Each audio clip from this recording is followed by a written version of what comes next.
Hello बच्चों, आज जो है क्लास सेकेंड ईयर का टू बी कंटिन्यू और उसके आगे आज हम लोग फिर बढ़ाएंगे। और आइए, अगला टॉपिक है Gauss's theorem. It's very important theorem, it's very important topic. ये एवरी ईयर आपके क्वेश्चन पेपर में रहता ही रहता है, इसके बिना क्वेश्चन पेपर नहीं बन सकता है। तो गॉसस थ्योरम आप एकदम अपने माइंड में सेटअप कर लीजिए, हमेशा के लिए सेटअप कर लीजिए, क्योंकि ये हमेशा आता ही आता है। तो हेडिंग है आपका गॉसस थ्योरम। देखिए, गॉसस थ्योरम। देखिए गॉसस थ्योरम क्या है, इनका क्या स्टेटमेंट है। गॉस ने क्या बताया? इन्होंने बताया कि किसी भी क्लोज सरफेस से जो इलेक्ट्रिक फ्लक्स डेवलप होगा, ध्यान से सुनो, किसी भी क्लोज सरफेस से जो इलेक्ट्रिक फ्लक्स डेवलप होगा, वह जो इलेक्ट्रिक फ्लक्स होगा which are equal to 1 epsilon naught time of the charge enclosed in that circle या दैट सरफेस। मतलब इसका मतलब हुआ कि इलेक्ट्रिक फ्लक्स क्या होता है, phi is equal to, integrate का हम लोग साइन लगा सकते हैं, इंटीग्रेशन या सिंपली आपका जो होता है Q इंटू 1/एप्सिलॉन नॉट टाइम। ये मेन आपका जो है फार्मूला होता है गॉस थ्योरम के लिए। ये मेन फार्मूला है 1/एप्सिलॉन naught time of charge enclose in that surface. ये देखिए मेन फार्मूला आपका गॉस थ्योरम का है। समझ में आया कि किसी भी क्लोज सरफेस से जो इलेक्ट्रिक फ्लक्स डेवलप हो रहा है, वो इलेक्ट्रिक फ्लक्स जो होता है वो 1/एप्सिलॉन naught times that is the charge enclose in that surface. 1/एप्सिलॉन नॉट टाइम होता है किसके, चार्ज, जो चार्ज उस सरफेस के अंदर इनक्लोज है यानी बंद है। स्टेटमेंट लिखिए, it states that the electric flux phi suffix में E, it states that the electric flux phi E through any closed surface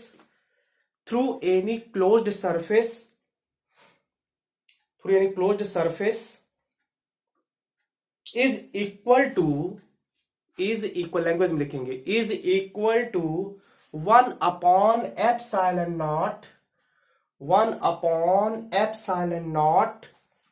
times the net charge Q enclosed by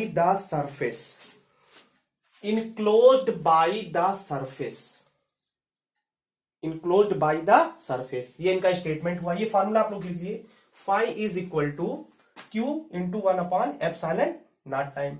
अभी देखिए, आपको मैंने पीछे इलेक्ट्रिक फ्लक्स को और define किया था, इंटीग्रल के फॉर्म में डिफाइन किया था कि integration of the electric field to the area vector के फॉर्म में हमने बताया था। तो उसको हम इसको आगे और भी प्रोसीड कर सकते हैं और करके भी लिख सकते हैं फाई इक्वल टू इंटीग्रेशन। ये इंटीग्रेशन है, ये क्लोज सरफेस है, इंटीग्रेशन तो कर रहे हैं लेकिन क्लोज सरफेस का हो जाएगा। इंटीग्रेशन ऑफ क्लोज सरफेस क्या हो जाएगा, E vector dot D vector, ये area vector which are equal to Q/एप्सिलॉन नॉट। देखिए इलेक्ट्रिक फ्लक्स का ये भी फार्मूला होता है और इलेक्ट्रिक फ्लक्स का ये भी फार्मूला होता है अकॉर्डिंग टू गॉस थ्योरम। दोनों कंबाइन कर दिया तो आपके सामने देखिए ये एक्चुअल में ये फार्मूला आ गया।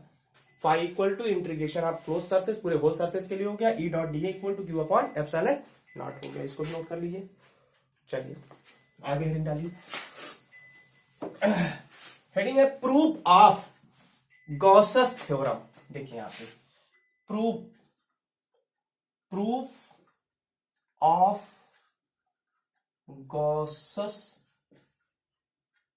थ्योरम। गॉसस थ्योरम का क्या प्रूफ है उसको हम लोग ध्यान से समझेंगे। इसके डायग्राम को मैं बना रहा हूं, उसके बाद फिर जो है हम लोग कंटिन्यू करेंगे। देखिए पहली बात तो मैंने आपको बताया कि सरफेस हमारा शुड बी, कोई भी चार्ज जो होगा एक सरफेस से क्लोज होना चाहिए। तो यहां पे इसके सेंटर पर, ये सेंटर O हो गया जहां पर प्लस Q चार्ज है, यहां से इलेक्ट्रिक लाइन ऑफ फोर्सेस निकलेंगी। ये इसका हमने एक छोटा सा एलिमेंट, मैंने बताया ना, छोटा सा एलिमेंट पार्ट ले लिया जो कि ये क्या है, डीए है।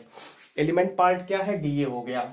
और यहां से आपको पता होना चाहिए कि जो इलेक्ट्रिक लाइन ऑफ फोर्सेस हैं वो आउटवर्ड जाएंगी, इलेक्ट्रिक लाइन ऑफ फोर्सेस किसी भी सरफेस से एरिया वेक्टर से कहाँ जाती हैं, आउटवर्ड जाती हैं।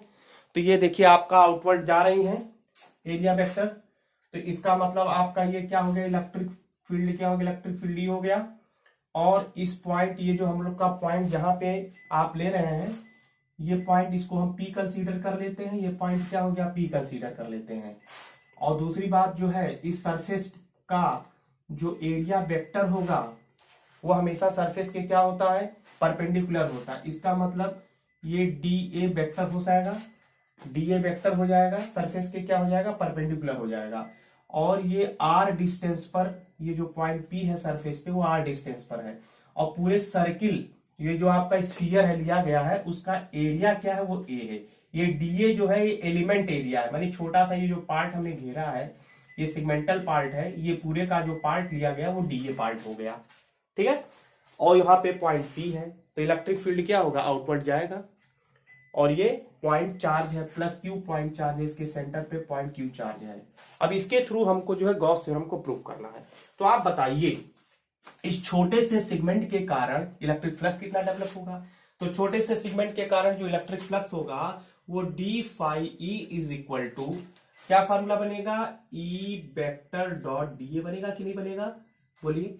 और आपको ये पता होना चाहिए जब डॉट हटता है तो कॉस आता है, तो आप क्या लिखेंगे, E D A cos theta which are equal to D phi E. ये clear. Now intensity of electric field का फार्मूला बोलिए। इंटेंसिटी ऑफ इलेक्ट्रिक फील्ड का formula due to point charge 1/4πε0 Q upon क्या होता है, आर स्क्वायर होता है ना। अब इसकी वैल्यू उठा के ऊपर वाले में रख दीजिए, तो सो दैट बताइए d phi is equal to कितना हो गया, 1/4πε0 क्यू अपान आर स्क्वायर, और ये हो जाएगा डी ए कॉस थीटा। यहां तक क्लियर हुआ, बोलिए। अब उसके बाद जरा ध्यान से सुनिए, बट यहां देखिए, बट ये जो बेटा d A cos theta upon r square है, ये होता है डी ओमेगा की। डी ओमेगा को बोलते हैं सॉलिड एंगल, क्या बोलते हैं, सॉलिड एंगल बोला जाता है। ये फार्मूला होता है सॉलिड एंगल का, ये अपान आर स्क्वायर होता है। एंगल के, अगर एंगल के फॉर्म में वो चीज है तो उसको हम एंगल के फॉर्म में कंसीडर करते हैं। So that d phi is equal to क्या बन गया आपका, तो देखिए ये अपान ये यानी क्यू अपान 4πε0, क्यू अपान 4πε0, और ये क्या बन गया, डी ओमेगा बन गया। क्यू अपान 4πε0 और क्या बन गया, डी ओमेगा हो गया। यहां तक क्लियर हो गया। पहले हम लोग लिखते हैं इससे स्टेटमेंट थोड़ा सा, फिर इसको नोट करेंगे, फिर आगे बढ़ते हैं। चलिए, तो हेडिंग आपका है proof of Gauss's theorem. Pause करके डायग्राम बना लेंगे। डायग्राम के बाद देखिए consider a point charge plus Q, consider a point charge plus Q situated at O inside a closed surface, inside a closed surface A, capital A, full stop. देखिए let D A, differential form में है, let D A, ये चीज, let D A be a small area element, be a small area element surrounding a point P, surrounding a point P on the surface,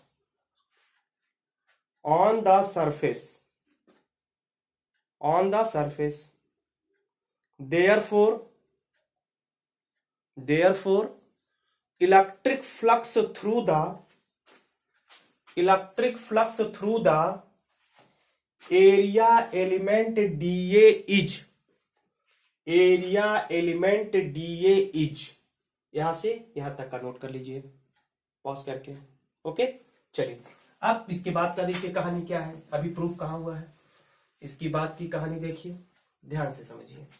इसके बाद की कहानी ये है, अब तक तो हमने जो है एक सिगमेंटल एरिया के कारण फ्लक्स निकाला, पूरे कंप्लीट स्फीयर के कारण हम लोग इलेक्ट्रिक फ्लक्स को फाइंड करेंगे। जब पूरे कंप्लीट के कारण करेंगे तो हम उसका क्या करेंगे, इंटीग्रेशन करेंगे। तो यहां पे इसी के यहां तक हो गया। इसके बाद एक लाइन लिखिए, लिखिए therefore total flux phi E, therefore total flux phi E going outward through the entire entire surface A is, तो इसको इंटीग्रेट करेंगे कंप्लीट सर्किल के लिए डी फाई ई, तो बोथ साइड होगा इंटीग्रेशन अगर एक साइड है तो दोनों साइड इंटीग्रेशन हो जाएगा। तो कितना हो जाएगा, Q अपान 4 पाई एप्सिलॉन नॉट, और ये क्या हो जाएगा डी ओमेगा। तो इसका इंटीग्रेशन आया, क्या आ गया फाई ई, और ये हो गया Q upon 4 pi epsilon not, बाहर आ गया इंटीग्रेशन क्या हो गया डी ओमेगा। तो यहां पर Q अपान कितना हो गया 4 पाई एप्सिलॉन नॉट इंटू, अब इसका इंटीग्रेशन करोगे तो 4 पाई होता है, because of integration of d omega equal to 4 pi होता है। इसकी कहानी थोड़ी सी है, बड़ी बता सकता हूं अभी, लेकिन अभी फिलहाल यहाँ पे डेरिवेशन देखिए। तो ये यहाँ पे कैंसिल हो गया, तो बताइए यहां से हमको क्या मिल गया, phi equal to q upon epsilon naught. यही तो गॉस थ्योरम है बेटा, यही तो प्रूफ होकर के आएगा, बोलिए। तो यही तो आएगा ना प्रूफ होकर के। तो क्यू अपान एप्सिलॉन नॉट था, मल्टीप्लाई में था, वो अलग दिख रहा था आपके फार्मूले में, लेकिन मैं ये देखिए मल्टीप्लाई में यही आएगा। तो ये प्रूफ आप क्या हो गया, गॉस थ्योरम हो गया। ओके, नोट में देखिए, नोट में फर्स्ट पॉइंट देखिए, अगर किसी डायपोल को, ध्यान से सुनो, अगर किसी इलेक्ट्रिक डायपोल को किसी सरफेस के अंदर क्लोज कर दिया तो उसके थ्रू इलेक्ट्रिक फ्लक्स कितना होगा, 0 होगा। कैसे होगा देखो ध्यान से, जैसे ये हमारा ये गॉस सरफेस बोलते हैं, ये गॉस सरफेस बोलते हैं, गॉसियन सरफेस, इसके बीच में हमने एक इलेक्ट्रिक डायपोल रखा। तो इलेक्ट्रिक डायपोल आपका क्या होता है, एक निगेटिव होता है चार्ज और एक क्या होता है पॉजिटिव चार्ज होता है। तो इसके through electric flux phi equal to क्या होगा 1 अपान एप्सिलॉन नॉट, और एल्जेब्रिक सम होना चाहिए चार्ज का। तो एक माइनस क्यू चार्ज होगा, एक प्लस क्यू चार्ज होगा, इनको जब ऐड करोगे तो क्या आ जाएगा 0 हो जाएगा। ये बोर्ड में पूछा जा चुका है कि अगर कोई डायपोल जो है किसी गॉस सरफेस के अंदर क्लोज है तो उसके थ्रू जो इलेक्ट्रिक फ्लक्स कितना डेवलप होगा, 0 होगा। मान लीजिए बहुत सारे इसके अंदर, नोट कर लेंगे पॉज करके, मान लीजिए इसके अंदर बहुत सारे जो हैं चार्जेस इंक्लूड हैं, तब कैसे करेंगे, सेकंड पॉइंट देखिए।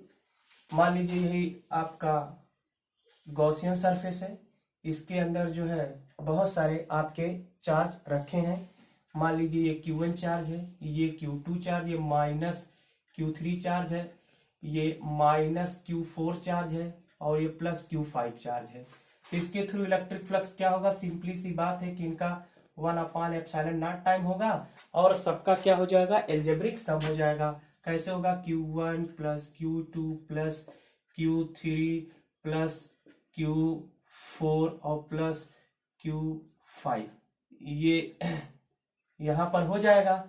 अब उसके बाद क्या हो जाएगा, इसका एल्जेब्रिक सम होगा, तो क्या लिख सकते हो 1 अपान एप्सिलॉन नॉट टाइम, ये हो जाएगा सिग्मा ऑफ चार्ज हो जाएगा। तो ये सिग्मा का मतलब होगा सबका क्या हो जाएगा एल्जेब्रिक सम हो जाएगा, और जैसा एल्जेब्रिक सम जानते हो प्लस को प्लस के साथ ऐड करेंगे और माइनस को माइनस के साथ ऐड किया जाता है। तो ये पहला पॉइंट ऐसे ही नोट कर लीजिए, डायपोल है, समझ में आ रहा है डायपोल के थ्रू। और दूसरे पॉइंट के लिए थोड़ा सा स्टेटमेंट लिखिए, if there are several charges plus Q1 plus Q2 minus Q3 minus Q4 plus Q5 dot dot लगा देना, ऐसे बहुत सारे dot dot line, dot dot के बाद फिर आगे लिखिए inside the closed surface,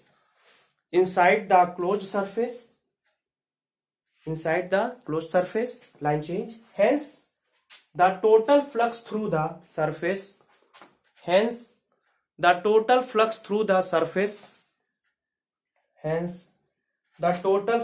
the surface due to all of them each, diagram बना के फट से नोट कर लीजिए। ओके, चलिए अगला है ये हेडिंग। तो मेरे ख्याल से गॉस थ्योरम समझ में आ गया, बहुत ईजी है, इसको दिमाग में रखिएगा, इसके डेरिवेशन को 100% बोर्ड में आता है। चलिए अगला है ये टॉपिक, हेडिंग डालिए एप्लीकेशन ऑफ गॉसेस थ्योरम या Gauss's law. Application of Gauss's theorem, application of Gauss's theorem, theorem है, ला नहीं है। गॉसेस थ्योरम का एप्लीकेशन में पहला हेडिंग डालिए। पहला हेडिंग है electric field due to, electric field due to a uniformly charged, uniformly charged wire of infinite length, LENGTH, infinite length. फिर से सुनिए, हम लोग क्या करने जा रहे हैं इसके एप्लीकेशन में। पहला हेडिंग है electric field due to uniformly charge wire of infinite length. मतलब क्या है, पहले इसके हम डायग्राम को बनाते हैं तब आप समझोगे। जैसे हमने एक इनफाइनाइटली जो है ये हमने क्या ले लिया है, चार्ज वायर ले लिया इनफाइनाइट लेंथ का। इसके ऊपर कैसा चार्ज है, पॉजिटिव चार्ज। बहुत ही गौर से समझिए, बहुत ही आसान है। पॉजिटिव चार्ज ले लिया और इसके थ्रू हमने जो है क्या ड्रा किया, एक इमेजिनरी सिलेंडर ड्रा किया। क्या ड्रा किया, इमेजिनरी सिलेंडर ड्रा किया। इस इमेजिनरी सिलेंडर का नाम है गॉसियन सिलेंडर या सरफेस। जैसे वहां पे सरफेस डेवलप था, गॉसियन सरफेस था, तो यहां पर क्या आपका गॉसियन सिलेंडर हो गया। ये इनफाइनाइटली लॉन्ग है, ये देखिए पॉजिटिव चार्ज, ये भी थोड़ा सा प्रोसीड कर देता हूं, इनफाइनाइटली लॉन्ग हो गया, ठीक है। और ये कितनी लेंथ का है, ये L लेंथ का है। कितनी लेंथ का है, L लेंथ का हो गया। इस पे हमने छोटा सा एरिया एलिमेंट लिया, तो इसका बताइए एरिया एलिमेंट हमेशा सरफेस के क्या होता है, परपेंडिकुलर होता है। इलेक्ट्रिक फील्ड ये जाएगा, पॉजिटिव चार्ज से दूर जाता है तो ये हो जाएगा। इसी वायर के यानी वायर जो सिलेंडर उसके सेंटर से R डिस्टेंस पर हमने एक एरिया एलिमेंट और लिया है जो पॉइंट P को रिप्रेजेंट कर रहा। तो इसके थ्रू जो इलेक्ट्रिक लाइन ऑफ फोर्सेस होंगे वो कहां जाएंगे, आउटवर्ड जाएगा। और इसका जो एरिया वेक्टर होगा DA वो भी C की डायरेक्शन में होगा, यानी सरफेस के परपेंडिकुलर होगा। और ये आपका पॉइंट क्या हो गया, P हो गया, ओके। और इसको हम लोग क्या कहेंगे, गॉसियन, क्या बोलते हैं, गॉसियन, SIAN, गॉसियन हो गया, गॉसियन सिलेंडर। ये हो गया गॉसियन सिलेंडर या गॉसियन सरफेस भी कह सकते हैं। डायग्राम समझ में आया कि कोई इनफाइनाइटली लॉन्ग वायर है, इसके थ्रू हमने क्या ड्रा कर दिया, इसके थ्रू हमने एक इमेजिनरी सिलेंडर को ड्रा किया जिसका नाम क्या है, गॉसियन सिलेंडर है। और यह जो सिलेंडर है वो L लेंथ का है। कितने लेंथ का है, L लेंथ का है। और इसके वायर से R डिस्टेंस पर इस सरफेस पर कोई पॉइंट P है जहां पर हमको जो है इलेक्ट्रिक फील्ड फाइंड करना है कि इसकी इलेक्ट्रिक फील्ड कितनी हो जाएगी, ओके। तो आप हमको बताइए कि इलेक्ट्रिक फील्ड यहां पर जो इसके थ्रू फ्लक्स डेवलप होगा, ध्यान से सुनिए, इसके थ्रू जो फ्लक्स डेवलप होगा वो क्या डेवलप होगा, तो phi E is equal to कितना हो जाएगा, E डॉट DA हो जाएगा कि नहीं हो जाएगा, बोलिए, E डॉट DA हो जाएगा। डी फाई E के थ्रू E डॉट DA होगा। अब यहां पर आपको पता है डॉट हटेगा तो क्या आता है, कॉस थीटा आएगा, यानी कॉस आता है, कॉस का प्रोडक्ट आता है। बट अब जरा यहां पे गौर से जरा देखिए, बट आप देख रहे हैं कि इलेक्ट्रिक फील्ड E और DA दोनों एक ही एक्सिस पर सेम डायरेक्शन में है, तो उनके बीच का एंगल कितना बनेगा, 0 degree. But theta equal to 0 degree, तो आपको पता है कि कॉस 0 डिग्री वैल्यू कितना होता है, 1 होता है। तो यहां पर आपको बताइए डी फाई E की वैल्यू कितना मिल गया, E DA मिल गया। यहां तक क्लियर हुआ। अब उसके बाद हम क्या करेंगे, अब पूरे कंप्लीट सिलेंडर के थ्रू आपने छोटे से सेगमेंट के कारण निकाल दिया, अब कंप्लीट सिलेंडर के कारण निकालेंगे। तो कंप्लीट सिलेंडर के कारण क्या करेंगे, इंटीग्रेशन करेंगे। Integration of d phi E through the surface area A, integration of d phi E through the surface area A, तो इसका वैल्यू हमको क्या मिल जाएगा, simplify. Integration of d x equal to क्या होता है, एक्स, तो integration of d phi equal to क्या हो जाएगा, ई हो जाएगा, which are equal to area A के थ्रू, एरिया ए के थ्रू और डी फाई की वैल्यू कितना होगा, ई डी ए हो जाएगा। क्लियर। अब यहां पर हम लोग का ई बाहर आ गया, इंटीग्रेशन ऑफ ए, और ये अंदर क्या आ गया, डी ए आ गया। इतनी बात क्लियर हो गई।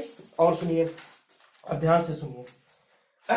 अब आप हमको ये बताइए, यहां पे अब पूरा एरिया निकालना है। सिलेंडर का जो एरिया कितना होता है बता सकते हैं, 2 पाई आर एल होगा। कितना हो जाएगा, 2 पाई, इसको मल्टीप्लाई, इस पूरे का एरिया कितना लिखेंगे, 2 पाई आर एल। ये सिलेंडर का पूरा कंप्लीट एरिया होता है, 2 पाई आर एल हो जाएगा। दैट इज इक्वेशन नंबर क्या हो गया, फर्स्ट। अब अकॉर्डिंग टू, यहां पे देखेंगे, अकॉर्डिंग टू गॉस थ्योरम, ध्यान दीजिए क्या फार्मूला है, pi is equal to Q upon epsilon naught. ये इक्वेशन नंबर, या अभी थोड़ा सा और आगे हम प्रोसीड करेंगे, ये गॉस थ्योरम हो गया, ठीक है, phi equal to Q upon epsilon naught.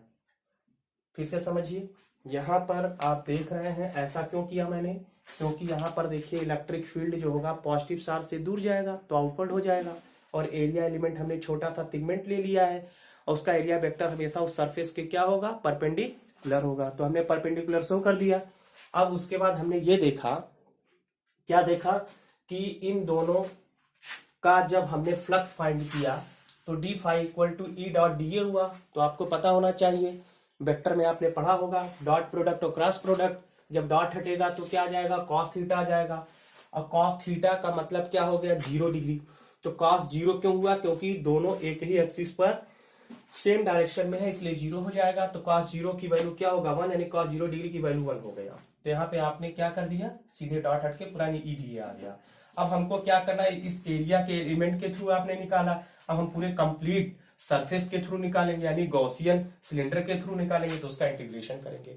ये नीचे ए इसलिए लिया है, यानी पूरे कंप्लीट एरिया के थ्रू निकालना है, इसलिए लिया। तो integration of d x equal to क्या हो जाएगा, x, integration of d phi equal to क्या हो जाएगा, फाई हो जाएगा। यहाँ ई डी ए हो गया, ई को बाहर कर लिया और इसको एरिया को अंदर कर लिया, तो एरिया जो निकलेगा, एरिया पूरा कंप्लीट एरिया जो होता है सिलेंडर का, वो 2 पाई आर एल हो जाएगा।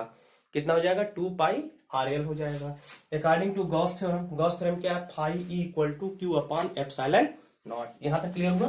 पॉज करके आप जो है एक काम करिए, मेन हेडिंग हो गया, डायग्राम बना लीजिए, डायग्राम के बाद मैं लैंग्वेज बोल रहा हूं उसको लिखिए।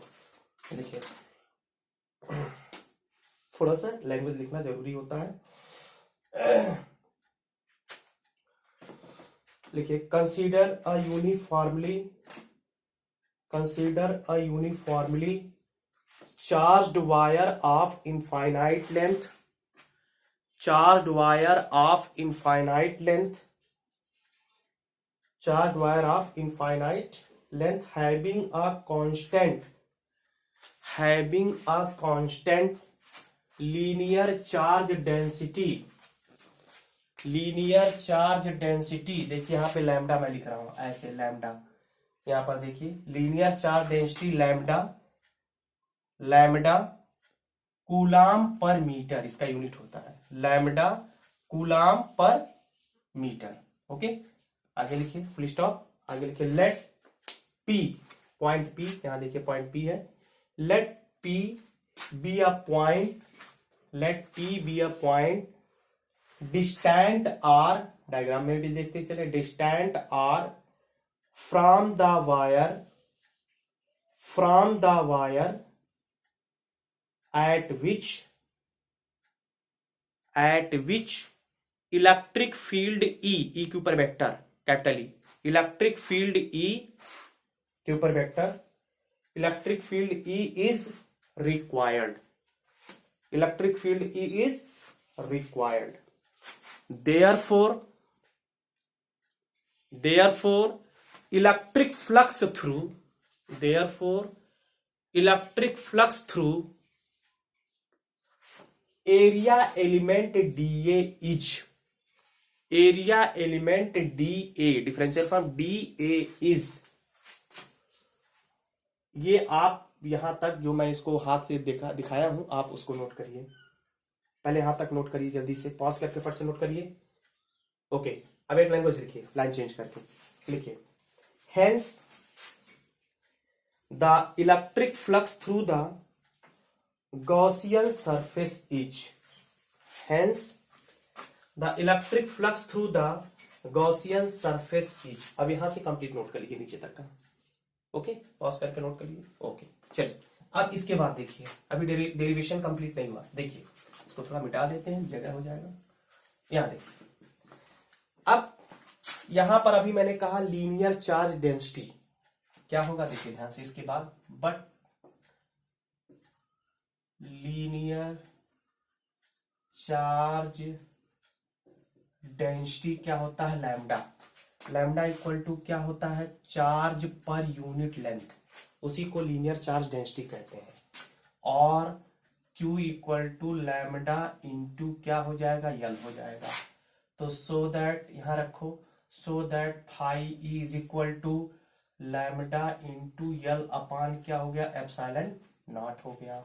अब ये आपका बन गया इक्वेशन नंबर सेकंड, यहां पे बना equation number first, phi equal to into 2 pi r l है, इक्वेशन सेकंड बन गया, कंपेयर कर दीजिए। तो यहां लिखेंगे from equation first and equation second we get, तो क्या हो जाएगा, आप यहां पर जो है क्या लिख सकते हैं, E into 2 pi r l equal to lambda into l upon epsilon naught. देखिए यल से यल क्या हो गया, कैंसिल हो गया, यल से यल क्या हो गया, कैंसिल हो गया। अब यहां से आपको क्या मिल गया बताइए, E into 2 pi r, E into 2 pi r equal to lambda upon epsilon naught, और ई इक्वल टू क्या हुआ, 1 upon 2 pi epsilon naught, 2 pi epsilon naught lambda upon क्या बन जाएगा, आर। देखिए ये इलेक्ट्रिक फील्ड हमको मिल गया due to infinitely, due to newton per coulomb इसका यूनिट होगा, due to infinitely long wire, long wire के थ्रू ये हमको इसका मिल गया। पॉज करके फट से नोट करिए। अब यहां पर एक चीज लिख रहा हूं, ध्यान से सुनिएगा, इसका अगर वेक्टर नोटेशन लिखना हुआ तो क्या होगा, वेक्टर नोटेशन, अगर हम इसका वेक्टर नोटेशन लिखना चाहें इस फार्मूले का तो कैसे लिखोगे, तो बोलिए कैसे लिखोगे वेक्टर नोटेशन। वेक्टर नोटेशन लिखने का मतलब है कि ये ई इलेक्ट्रिक फील्ड जो है हमारा वेक्टर क्वांटिटी है, देखिए ई के ऊपर वेक्टर लग गया, विच आर इक्वल टू कितना हो जाएगा, lambda upon 2 pi epsilon not, ठीक है। और यहां पर हम लोग क्या लिख सकते हैं, यूनिट वेक्टर आर लिख सकते हैं, और साथ में अपॉन आर लिख सकते हैं। ये तो अपॉन आर रहेगा और साथ में यूनिट वेक्टर आर लिखा जाता है इस तरीके से, ठीक है। नहीं दिखाई दे रहा तो इसको ऊपर कर देते हैं, यहाँ देखिए इसका वेक्टर नोटेशन मैं इधर जगह नहीं यहाँ पे लिख देता हूँ, ये देखिए वेक्टर नोटेशन मैं यहाँ पर इसका जो फार्मूला आया उसका यहाँ पे लिख देता हूँ वेक्टर नोटेशन। तो क्या हो जाएगा, E vector equal to lambda upon 2 pi epsilon naught into r, और यूनिट वेक्टर क्या हो गया, आर। ये हो गया इसका वेक्टर नोटेशन हो गया, ओके। अब नोट में आइए, नोट में फर्स्ट पॉइंट आइए, नोट में फर्स्ट पॉइंट देखिए, नोट में फर्स्ट पॉइंट क्या है कि if lambda is greater than 0, अगर लैम्डा की वैल्यू ग्रेटर देन 0 होगा तो उस समय हमारा जो है इलेक्ट्रिक फील्ड क्या मिलेगा, पॉजिटिव मिलेगा कि नहीं। लैम्डा की वैल्यू 0 से ग्रेटर, ये डायरेक्टली प्रोपोर्शनल इलेक्ट्रिक फील्ड की वैल्यू पॉजिटिव होगा, तो पॉजिटिव होने का मतलब क्या होगा, जो इलेक्ट्रिक लाइन ऑफ फोर्सेस होंगी वो क्या होंगी, आउटवर्ड होंगी, ओके। नोट में पहला point, if lambda is greater then, ये शो करिए, कॉमा लगाइए, आगे लिखिए, मैं बोल रहा हूं, आगे लिखिए, the direction of electric field, the direction of electric field at every point, the direction of electric field at every point is radially outward, is radially outward. दूसरा पॉइंट है कि if lambda is less than 0, तो इसका मतलब क्या हो गया, less than 0 हो गया तो निगेटिव में चला गया, इलेक्ट्रिक फील्ड निगेटिव हो गया, इसका मतलब सरफेस के कहां जाएगा, इनसाइड आएगा, रेडियली इनवर्ड हो जाएगा। पीछे मैं पढ़ा चुका हूं, ध्यान से देख लीजिएगा। तो यहां पे लिखिए if lambda is less than 0, आगे लिखिए the direction of electric field at every point, the direction of electric field at every point is radially inward, is radially inward. तीसरा पॉइंट देखिए, तीसरा पॉइंट ये हो गया आर और ये हो गया इलेक्ट्रिक फील्ड ई हो गया। तो ये ग्राफ में आप देखिए फार्मूला इनवर्सली प्रोपोर्शनल है, डिस्टेंस बढ़ेगा तो इलेक्ट्रिक फील्ड क्या होगा, घटेगा। तो ये इसका ग्राफ इस तरीके से आपको मिल जाएगा। ओके, तो इसको भी सिंपली बना लेंगे, इसमें लिखने की जरूरत नहीं है। चलिए आगे बढ़ते हैं। तो ये हो गया आपका पहला एप्लीकेशन कंप्लीट हुआ। अब आइए सेकंड एप्लीकेशन। दूसरा हेडिंग क्या है, देखिए दूसरा हेडिंग है इलेक्ट्रिक फील्ड ड्यू टू, दूसरा application electric field due to uniformly charged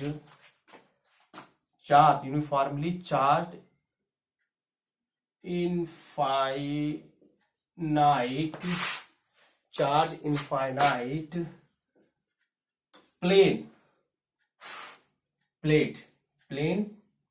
plane plate और शीट,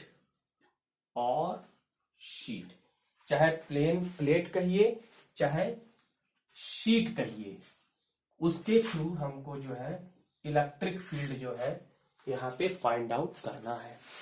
जैसे ही बोर्ड है, ये इसके ऊपर पॉजिटिव चार्ज मैंने दे दिया और ये इनफाइनाइटली लॉन्ग है, तो इसके थ्रू हमको इलेक्ट्रिक फील्ड फाइंड करना है। तो कैसे फाइंड करेंगे, हम लोग यहाँ पे गॉस थ्योरम का सहारा लेकर के फाइंड करेंगे।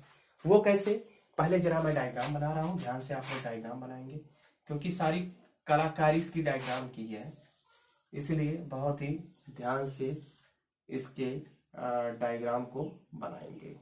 ओके, आप डायग्राम बनाइए साथ साथ में, तो आपको यहाँ पे समझ में सब आ जाएगा। डायग्राम बनाएं, ये देखिए, ये हमने जो ड्रा किया है यह एक इमेजिनरी सिलेंडर ड्रा किया गया है। ठीक है, क्या ड्रा किया है, इमेजिनरी सिलेंडर को ड्रा किया गया है। ये यहाँ पे पॉइंट P है जो इलेक्ट्रिक फील्ड आउटवर्ड हो गया, और इसका एरिया वेक्टर आपको पता ही है, ये पॉइंट P हो गया। यहाँ पर इलेक्ट्रिक फील्ड आउटवर्ड हो गया और ये जो है P डैश हो गया, इलेक्ट्रिक फील्ड E हो गया और एरिया वेक्टर E हो गया। ठीक, ये आपका हो गया गॉसियन सिलेंडर हो गया, और इसके ऊपर हमने कैसा चार्ज दिया है, यूनिफॉर्मली कैसा चार्ज दिया है, पॉजिटिव चार्ज दिया है। यूनिफॉर्मली कैसा चार्ज दिया है, पॉजिटिव चार्ज दिया है। ये देखिए, यूनिफॉर्मली कैसा चार्ज दिया है, पॉजिटिव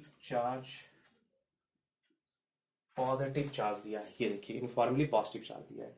स्ट्रक्चर पूरा समझ में आया, स्ट्रक्चर आया। अब हम लोग बेटा इसके थ्रू जो है क्या फाइंड करेंगे, इलेक्ट्रिक फील्ड फाइंड करेंगे। तो इसके थ्रू अगर हमको इलेक्ट्रिक फील्ड फाइंड करना है तो इसके कितने सरफेस हैं बताइए, इसके दो सरफेस हैं। कितने सरफेस हैं, ये दो सरफेस है। एक आपकी तरफ से बोर्ड है ना, एक आपकी तरफ हो गया और एक इसके पीछे हो गया। तो एक आगे की तरफ इलेक्ट्रिक फ्लक्स निकलेगा और इसके पीछे की तरफ निकलेगा। इलेक्ट्रिक फ्लक्स कैसी क्वांटिटी है, स्केलर क्वांटिटी है। स्केलर क्वांटिटी ऑलवेज पॉजिटिव होता है, उसमें डायरेक्शन की जरूरत नहीं होता, इसलिए हम उसको निगेटिव कंसीडर नहीं करेंगे। आप सोचोगे सर आप मेरी तरफ है यहाँ पे, तो यहाँ पे मान लीजिए आपका जेड एक्सिस हो गया तो पॉजिटिव हो गया, इसके पीछे चला गया नेगेटिव जेड एक्सिस हो गया, तो हाँ नेगेटिव लेना चाहिए, लेकिन ऐसा नहीं होता क्योंकि हमने कहा ना इलेक्ट्रिक फ्लक्स कैसा है, ये पॉजिटिव होता है, स्केलर क्वांटिटी है। तो स्केलर क्वांटिटी में हम लोग क्या करेंगे, यहाँ पर ऑलवेज पॉजिटिव लेकर के चलेंगे। डायग्राम बनाइए पॉज करके और थोड़ा सा स्टेटमेंट लिखिए इसमें। लिखिए consider a thin non conducting plane plate, consider a thin non-conducting plane plate of charge, comma infinite in extent, माने in extent माने फैला हुआ, विस्तार, in extent, and having a surface charge density sigma, ये sigma होता है, having a surface charge density sigma coulomb पर metre square, unit होता है कूलाम पर मीटर स्क्वायर, फुल स्टॉप। आगे लिखिए let P be a point surface,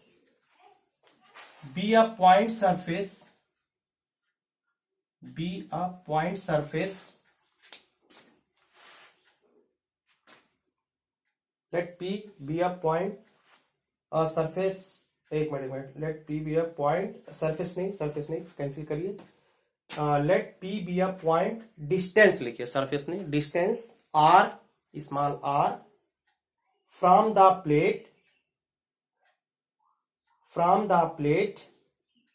at which the electric intensity is required, electric intensity is required. Line change लिखिए। Now draw a Gaussian cylinder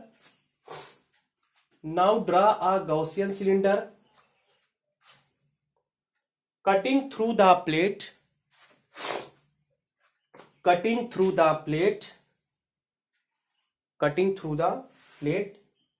with its plane ends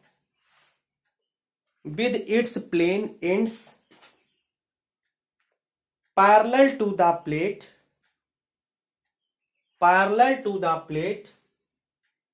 and passing through P and P dash, line change. Therefore the flux through the two plane ends is, TWO2